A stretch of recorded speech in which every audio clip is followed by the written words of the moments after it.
माँ मुझे जन्म देते वक्त फौत हो गई और अब्बा का उसी दिन एक्सीडेंट हो गया। दादी ने मुझे हाथ तक ना लगाया और मनहूस कहकर मामू के हवाले कर दिया। मैं मार खा खा कर जवान हुई। वहाँ मेरी हैसियत सिर्फ एक नौकरानी जितनी थी।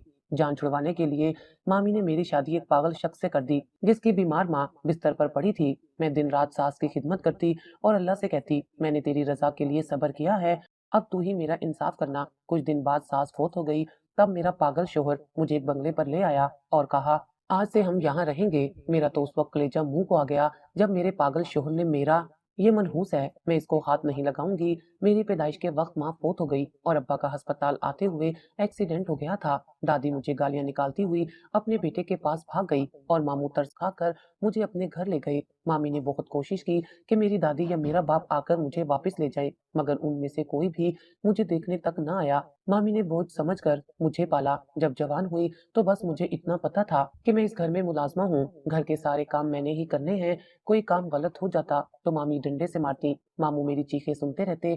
जब मामी का दिल भर जाता तो मामू मुझे छुड़वाने आ जाते। मामू की बेटियां स्कूल जाती, उनके लिए नए कपड़े आते, सब कुछ उनके लिए आता, मगर मुझे उनके उतरे हुए कपड़े दिए जाते। नाम तो मेरा रबिया था, मगर सब मुझे मनहूस कहकर पुकारते। मैं सारी रात रोती रहती और अल्लाह से दुआ करती, ऐ अल्लाह, मेरा तेरे सिवा कोई नहीं है। अगर मेरी जिंदगी में सुख के दिन नहीं है तो तू मुझे उठा ले, मुझसे मजीद जुल्म बर्दाश्त नहीं होता। मामी की बहन का बेटा अशर दुबई से आया तो मामी ने उसे हमारे घर दावत पर बुलाया। वो कुछ दिन रहने के लिए यहाँ आ गया। मैं सारा दिन किचन में खाना बनाती रही। मामी अशर को अपना दामाद बनाना चाहती थी। रात को खाने की टेबल पर उन्होंने अपनी बेटी को नया सूट और हल्का सा मेकअप करके अशर के सामने बिठा दिया, मगर अशर ने उसकी तरफ देखा भी नहीं और खाना खाकर मेरी तारीफ करने लगा। मैंने खाना बहुत अच्छा बनाया है। मामी तो अंदर तक जलकर रह गई थी। उस रात मामी ने मुझे बहुत मारा और कहा, मैं उसे अपना दामाद बनाना चाहती हूँ और वो तुझ मनहूस की तारीफें कर रहा था, आइंदा उसके सामने मत आना। मैं कोशिश करती कि अशर के सामने ना जाऊं, मगर वो छुप छुप कर मुझे देखता रहता। कुछ दिन बाद जब वो वापस दुबई चला गया तब मैंने सुख का सांस लिया था। मैं सहन में झाड़ू लगा रही थी जब मामी बाहर से आई। सब घर वालों को कहने लगी, मैंने रबिया का रिश्ता तय कर दिया है, अगले हफ्ते उसका निकाह है। किसी ने इतराज ना किया। मैंने जब सुनने की कोशिश की कि रिश्ता कहाँ हुआ है तो सिर्फ इतना पता चला कि एक सीधा साधा लड़का है, शरीफ घर से है, काम काज करता है, कभी कभी तबीयत में उतार चढ़ाव आता है। असल बात सबने छुपा ली थी। लड़का नीम पागल था, कभी आवाजें निकालता, कभी खुद से बातें करता, कभी चीजें तोड़ देता, कभी छत पर चढ़ जाता। मोहल्ले में मशहूर था कि वो बचपन में शदीद बुखार के बाद ऐसा हो गया था। शादी की तैयारी में जल्दी की गई, कपड़े वही पुराने, जेवर कुछ न दिया गया, सिर्फ मसनूई हार और एक कांच की चूड़ियां। अशर के घर वाले दुबई वापस जा चुके थे। उससे मेरा कोई राब्ता नहीं था। उसकी आवाज न सुनने को मिली, न कोई पैगाम। निकाह मस्जिद में हुआ, वलीमा नहीं रखा गया। निकाह के बाद वही लड़का मेरे सामने आया, माथे पर टेढ़ी सी मुस्कुराहट, कपड़े मैले, बाल बिखरे, मेरी आंखों में देखकर कहने लगा, तुम अब मेरी हो ना। मैंने नजरें झुका ली। मामू मुझे उसके साथ उसके घर छोड़ आए। जाते वक्त मेरे हाथ में 50 रुपए रखे और कहा, रबिया, खुद को मजबूत रखना, अब यही तुम्हारा घर है। मैंने वो पैसे समेटे और खामोशी से घर के दरवाजे में दाखिल हो गई। सास ने इस्तकबाल किया, एक छोटे कमरे में ले गई, चारपाई, पंखा और एक दराज, कहने लगी, रबिया, मेरे बेटे की तबीयत नाजुक है, कभी कभी कुछ अजीब कर बैठता है, तुम सब्र रखना। मैंने सर हिला दिया। शादी वाले दिन शाम को जब मुझे मेरे शोहर सलमान के साथ उसके कमरे में भेजा गया तो दिल की धड़कन बेतरतीब हो चुकी थी, हाथ पांव सर्द थे और जुबान गूंग। कमरे में दाखिल होते ही सास ने दरवाजा बंद कर दिया और कहा, रबिया, बेटा थोड़ा मुख्तलिफ है, डरना नहीं, प्यार से पेश आना, सब ठीक हो जाएगा। कमरे में नीम अंधेरा था, सिर्फ कोने में एक मध्यम सा बल्ब जल रहा था। वो पहले से चारपाई पर बैठा हुआ था, दोनों हाथ घुटनों पर रखे, नजरें झुकी हुई थी। दरवाजे के बंद होने की आवाज सुनकर उसने आहिस्ता से सर उठाया, मेरी तरफ देखा और फिर एक अजीब सी मुस्कुराहट उसके चेहरे पर आई। मैं एक पल के लिए रुक गई, फिर धीरे धीरे कदम बढ़ाकर कमरे के अंदर आई और दरवाजे के पास खड़ी हो गई। उसने कुछ देर मुझे देखा, फिर आहिस्ता से उठा, मेरे करीब आया। मेरे कदम जमे हुए थे, दिल जोर जोर से धड़क रहा था। वो मेरे बिल्कुल सामने आकर रुका, फिर आहिस्ता से बोला, तुम बहुत प्यारी हो, मुझसे मोहब्बत करोगी? उसकी आवाज में गलाहट थी लेकिन लहजा नरम था। मैंने कुछ ना कहा, सिर्फ नजरें झुका ली। उसने मेरा हाथ पकड़ने की कोशिश की, लेकिन जैसे ही उसकी उंगलियां मेरे हाथ से टकराई मेरे जिस्म में झरझरी दौड़ गई। उसने मेरा हाथ छोड़ दिया, पीछे हटा और चारपाई पर जाकर बैठ गया, फिर अपनी दोनों हथेलियों को चेहरे पर रख लिया। कुछ देर बाद आहिस्ता आहिस्ता लेट गया और मध्यम आवाज में बोला, रबिया, सोना मत, मैं डर रहा हूँ। मैंने जवाब नहीं दिया। कमरे के कोने में रखी रखे स्टूल पर जाकर बैठ गई। रात का हर लम्हा बहुत भारी लग रहा था। कमरे में खामोशी, उसकी सांसों की आवाज और मेरा डर। आंखें बंद करते ही माजी की चीखें, मुंह की मार, अशर का चेहरा सब नजरों के सामने आ जाता। कुछ देर बाद वो नींद में बुड़बुड़ाने लगा, कभी हंसता, कभी चौंकता, कभी मेरा नाम लेता। मैं हर आवाज पर चौंकती, लेकिन चुप रही। दिल में एक अनजाना सा खौफ बैठ गया था। ये वो रात थी जहाँ दो अजनबी एक ही छत के नीचे थे, लेकिन दरमियान में फासले बहुत गहरे थे। सुबह आजान की आवाज आई तो मैंने जल्दी से वजू किया, नमाज पढ़ी और कमरे की सफाई शुरू कर दी। वो उठा, कुछ देर मुझे देखता रहा, फिर आहिस्ता से बोला, तुम मुझे छोड़कर तो नहीं जाओगी ना? मैंने सर हिलाया, लेकिन कोई वादा जुबान से न निकला। सास कमरे में आई तो पूछा, रबिया सब खैरियत रही ना? मैंने सिर्फ सर हिलाया। उन्होंने कहा, बेटा तुमसे मानूस हो रहा है, तुम इसके लिए नेमत हो, बस सब्र रखो। दिन गुजरते गए। शोहर का रवैया कभी बहुत मासूम होता, कभी वो अजीब हरकतें करता। किसी दिन दरवाजे पर खड़े होकर घंटों गाता रहता, कभी खुद से बातें करता और कभी मेरी तरफ देखकर बच्चों की तरह तालियां बजाने लगता। जब भी उसको दौरा पड़ता वो बेकाबू हो जाता। एक दिन उसने पूरे कमरे की चीजें उलट पलट कर दी, शीशे तोड़ दिए और मुझे घसीटकर कमरे से बाहर निकाल दिया। सास ने आकर दवा दी। वो खामोश हुआ और फिर आकर मेरे कदमों में बैठकर रोने लगा। रबिया मैंने कुछ नहीं किया ना, मैं अच्छा हूं ना, मैंने कुछ नहीं कहा, बस उसे उठाकर बिस्तर पर लिटा दिया। वो सोता रहा और मैं घंटों उसका चेहरा देखती रही। उस चेहरे में मासूमियत भी थी और अजियत भी। शादी को 7 दिन गुजर चुके थे और मैं अपनी कमरे के दरवाजे के करीब सोती थी। शोहर के साथ एक ही कमरे में रहना मेरे लिए मुमकिन नहीं था। उसकी हरकतें मेरे लिए नाकाबिले बर्दाश्त होती जा रही थी। दिलो दिमाग और हिम्मत तीनों जवाब देने लगे थे। सास ने मुझे हौसला दिया, कहा, रबिया तुम सब्र करो, वक्त के साथ सब बेहतर हो जाएगा, वो तुम्हें अपना लेगा, तुम उसकी रोशनी बनोगी। लेकिन मेरा दिल मानने को तैयार नहीं था। एक रात वो अचानक मेरे पास आया, मेरे बाल पकड़ने की कोशिश की। वो जोर से चीखा, रबिया तुम मुझे छोड़कर नहीं जाओगी ना? मैंने खुद को जोर से पीछे खींचा। वो हंसने लगा और चारपाई पर कूदने लगा जैसे कोई बच्चा हो। वो मंजर मेरे लिए नाकाबिले बर्दाश्त हो गया। मैं रोती हुई सास के कमरे में चली गई। अम्मी जी, मैं नहीं रह सकती इसके साथ, मुझे वापस जाना है, मैं अब मजीद बर्दाश्त नहीं कर सकती। सास खामोश रही, उनकी आंखों में कुछ था, अफसोस, मजबूरी और शायद निदामत। उन्होंने आहिस्ता से कहा, बेटी तुम्हारा दिल चाहे तो सुबह चली जाना, लेकिन अभी रात है, दरवाजे बंद हैं। अगली सुबह नाश्ते के बाद मैंने सास से इजाजत ली और अपना छोटा सा थैला बांध दिया। अभी दरवाजे के पास पहुंची ही थी कि पीछे से मुमानी की चीख सुनाई दी, कहाँ जा रही है ये मनहूस? मैंने नजरें उठाकर देखा, मुमानी दरवाजे से अंदर आ रही थी, चेहरे पर गजब, आंखों में नफरत। हमने एहसान किया तुम पर और तुम बदले में भागने लगी। मैंने आहिस्ता से कहा, मुमानी मैंने सब्र किया, बर्दाश्त किया, लेकिन ये शादी मेरे बस की बात नहीं। वो बीमार है, मैं घबरा जाती हूँ। बीमार है? मुमानी चिल्लाई, ये तो तुम्हें निकाह से पहले भी पता था, अब बहाने बना रही हो। तेरा मसला ये है कि तू सीधी राह पर चल ही नहीं सकती। तुम्हारी माँ भी इसी तरह एक दिन छोड़ गई थी दुनिया को और तू भी उसी राह पर है। मेरी आंखों में आंसू आ गए, लेकिन मैंने जुबान बंद रखी। मुमानी आगे बढ़ी और सबके सामने मेरे बाजू को जोर से पकड़कर खींचा, चल निकल यहाँ से, तेरा कोई हक नहीं। इस घर में उनके बेटे को खराब करने आई थी। हमने समझा कि शायद तू संभालेगी इसे, लेकिन तू तू खुद बिखरी हुई है। सास कुछ बोलने ही वाली थी कि मुमानी ने उनकी तरफ हाथ से इशारा किया, आप खामोश रहे, आपकी नरमी ने ही इसे सर पर चढ़ा दिया है, अब इसको सबक सिखाना पड़ेगा। मुमानी ने मेरा थैला उठाया और जोर से मेरे सीने पर दे मारा, ले अपना सामान और दफा हो जा यहाँ से, अपने बाप के घर जा या जहाँ मर्जी जा, लेकिन यहाँ नजर न आना दोबारा। हम तेरे जैसे एहसान फरामोश को मजीद बर्दाश्त नहीं करेंगे। मेरे कदम जैसे जमीन से चिपक गए थे। सलमान अंदर से निकला, मेरे करीब आया और आहिस्ता से बोला, रबिया तुम जा रही हो, तुम नहीं रहोगी मेरे साथ।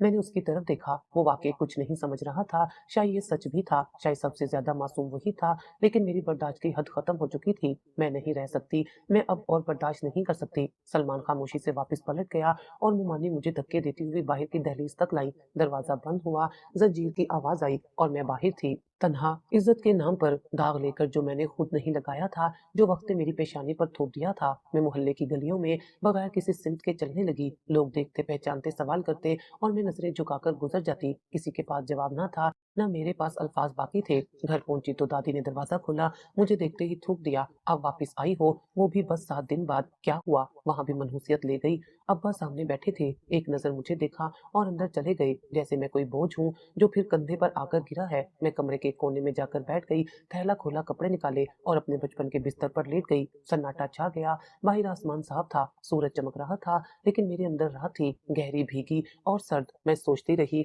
कि क्या मेरी जिंदगी में कभी वो दिन आएगा आएगा जब दरवाजे बंद नहीं होंगे, जब किसी रिश्ते के लिए मुझे दर बदर ना होना पड़ेगा, या क्या मैं हमेशा इन्हीं दरवाजों से धकेली जाऊंगी? अगली ही सुबह मैंने वापस अपने ससुराल जाने का फैसला किया, क्योंकि इस घर के अलावा किसी भी घर में मेरे लिए कोई इज्जत नहीं थी। सास और सलमान मुझे देखकर बहुत खुश हुए। सास को मुझसे कोई गिला नहीं था। मैंने अब अपने दिल में ये अहद कर लिया था कि अब मेरी मैयत इस घर से निकलेगी। एक दिन सास ने मुझे बुलाया, किचन में बिठाकर कहने लगी, रबिया, मैं जानती हूँ तुम पर बोझ है, लेकिन तुम ही हो जो मेरे बेटे को बेहतर बना सकती हो। तुम्हारी मौजूदगी से उसमें तब्दीली आई है। पहले तो वो किसी को पहचानता भी नहीं था, अब तुम्हें देखकर मुस्कुराता है, तुम्हारा इंतजार करता है। मैंने इनकार नहीं किया, लेकिन दिल में सवाल थे, क्या एक जबरदस्ती की शादी, एक बोझ का रिश्ता कभी मोहब्बत बन सकता है? क्या एक नीम पागल मर्द का साथ मेरी किस्मत है? क्या यही मेरी जिंदगी है? शोहर अब मेरे लिए तोहफे लाने लगा था। कभी कोई पुरानी घड़ी, कभी प्लास्टिक की अंगूठी, कभी लंडे से लिया हुआ चमकता हुआ पर्स। हर बार कहता, ये तुम्हारे लिए है, तुम सबसे अच्छी हो। मैं वो चीजें चुपचाप लेकर रख देती,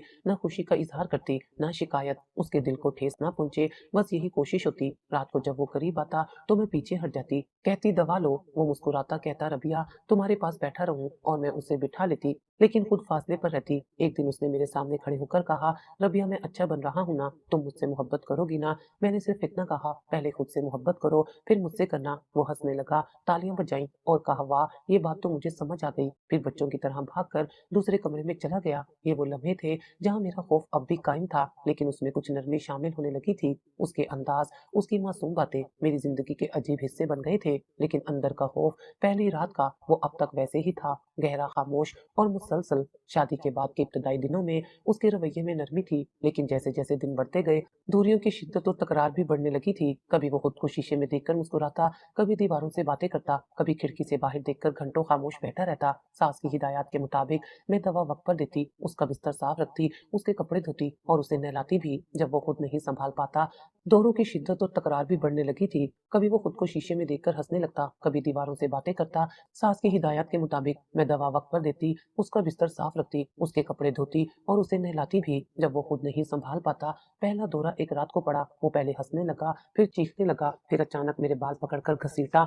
मैं जमीन पर गिर गई। उसने मेरे चेहरे पर थप्पड़ मारा और चीखता रहा, तुम सब मेरे दुश्मन हो, तुम मुझे मार दोगी। सास दौड़ी आई, दवा पिलाई, तब जाकर खामोश हुआ। सुबह जब होश आया तो मेरे पास आया, घुटनों के बल बैठकर रोने लगा, कहने लगा, मैंने कुछ किया रबिया, मुझे माफ कर दो, मुझे मत छोड़ो, मुझे कुछ याद नहीं, मुझे सिर्फ तुम याद हो। मैंने कुछ नहीं कहा, न शिकायत की, न आंसू दिखाए। चुपचाप उसका हाथ पकड़ा, चारपाई तक लाई और दवा दी, फिर कपड़े बदलवाए और नाश्ता तैयार किया। वो मुझे देखता रहा, कुछ कहता नहीं, बस नजरों से शर्मिंदगी छुपाने की कोशिश करता। दूसरे दिन मामूल के मुताबिक वक्त पर दवा दी, लेकिन शाम को वो दोबारा फिर वैसा हो गया। इस बार उसने कमरे की चीजें उठाकर फेंक दी, पंखे की तार खींची और मुझे धक्के देकर कमरे से निकाल दिया। सास ने दोबारा मदाखलत की, दवा दी, वो सो गया। मैंने सारी रात कमरे की सफाई की और फर्श पर सोती रही। अगले दिन वो उठकर मेरे करीब आया, मेरे हाथ पकड़े, माथे पर सर रखकर बोला, रबिया, मैं बीमार हूं ना, तुम मुझे छोड़कर मत जाना, तुम्हारे सिवा मेरे पास कुछ नहीं। मैंने उसके बाल सहलाए, लेकिन खामोश रही, उसके करीब कभी नहीं गई, हद से आगे नहीं बढ़ी, क्योंकि मुझे इल्म था कि वो कब किस रूप में बदल जाए, कुछ पता नहीं। एक दिन दोपहर को जब मैं सहन धो रही थी, वो आकर मेरे पीछे खड़ा हुआ, अचानक पानी का जग उठाया और मेरे सर पर डाल दिया, फिर तालियां बजाई और कहा, रबिया, बारिश हो रही है ना, नाचो ना। मैंने हाथ से पानी साफ किया, उसे कमरे की तरफ धकेला और दवा देकर सुलाया। जब सो गया तो मैंने अपने कपड़े बदले और चुपचाप सहन में बैठकर जूते धोने लगी। सास ने कई बार कहा, रबिया, तुम फरिश्ता हो जो इतने सब्र से इसे बर्दाश्त कर रही हो। उसकी माँ होने के बावजूद मैं कई बार हार जाती हूँ, लेकिन तुम हर बार उसका बोझ उठा लेती हो। मैं सिर्फ इतना कहती, अल्लाह सब्र दे रहा है, बस उसका शुक्र है। एक दिन वो घर से गायब हो गया।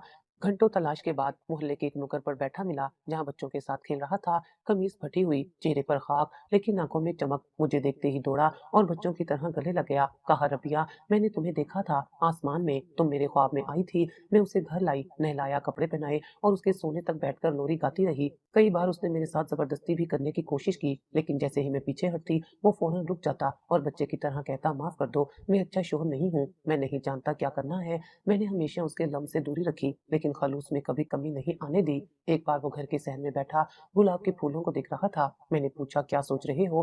कहने लगा, ये फूल भी तो कमजोर होते हैं, फिर भी खुशबू देते हैं। तुम भी ऐसी हो रबिया, तुम मेरे लिए खुशबू हो। मैंने कोई जवाब नहीं दिया, सिर्फ पानी का घड़ा भर कर उसके पास रख दिया। इस दौरान उसका इलाज भी जारी रहा। सास ने पुराने हकीम का पता दिया, मैंने वहां से दवा मंगवाई शुरू की। उसकी दवा वक्त पर देना मेरी अव्वलीन जिम्मेदारी बन गई थी। जैसे ही वक्त होता मैं उसे बुलाकर कहती, चलो दवा का वक्त हो गया है। वो बाज़ औक़ात खुशी खुशी से खा लेता, कभी कभी जिद करता तो मैं उसका पसंदीदा गाना गाने लगती।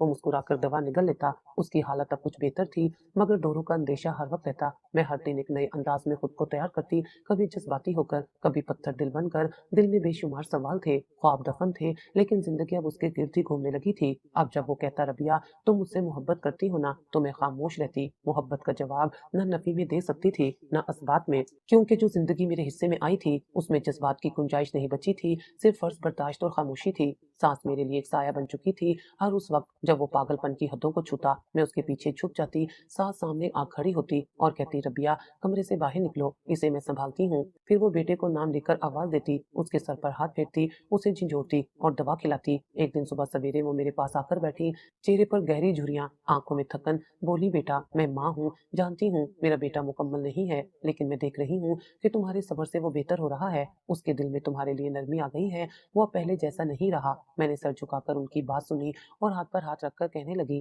तुमने जो बर्दाश्त किया है उसका बदला अल्लाह देगा। मेरे बेटे को अगर तुम्हारी जैसी बीवी ना मिली होती तो वो कब का पागल खाने में पड़ा होता। तुमने उसे घर में रखा है, इज्जत दी है, ये बहुत है। सास के इन जुमलों ने मुझे हर रोज की मुशक्कत का नया जवाब दे दिया। वो मेरे लिए एक महफूज गोशा थी। जब भी मेरा दिल हारने लगता वो मेरे पास बैठ जाती, दुआएं देती और कहती, रबिया औरत ही घर संभालती है। बेटे की तबीयत देखकर मैं घबरा जाती हूँ, लेकिन तुम्हारे वजूद से हौसला होता है। हर रात जब शोहर सोता, सास मेरे पास आकर बैठती थी, कभी मेरे सर में तेल लगाती, कभी मेरी कमर दबाने लगती और कहती, बेटी तुम माँ बनने के काबिल हो, लेकिन मेरे बेटे को मुकम्मल इंसान बनाना जरूरी है। अल्लाह करे वो ऐसा दिन भी दिखा दे जब तुम्हें अपनी जिंदगी का असल मतलब मिले। मैं उनकी हर बात दिल पर ले लेती। अब जब शोहर को दौरा पड़ता तो मैं घबराहट से पहले उनकी तरफ देखती, वो मुझे आंख से इशारा करती और फौरन दवा निकाल देती। वो दवा पिलाने का वक्त जानती थी, मिकदार का अंदाजा रखती थी, सब कुछ उनकी निगाह में था। एक बार शोहर ने गुस्से में आकर छुरी उठा ली और जोर जोर से चिल्लाने लगा, रबिया कहाँ है, वो झूठ बोलती है, वो मुझे मार डालेगी। मैं कमरे में छुप गई।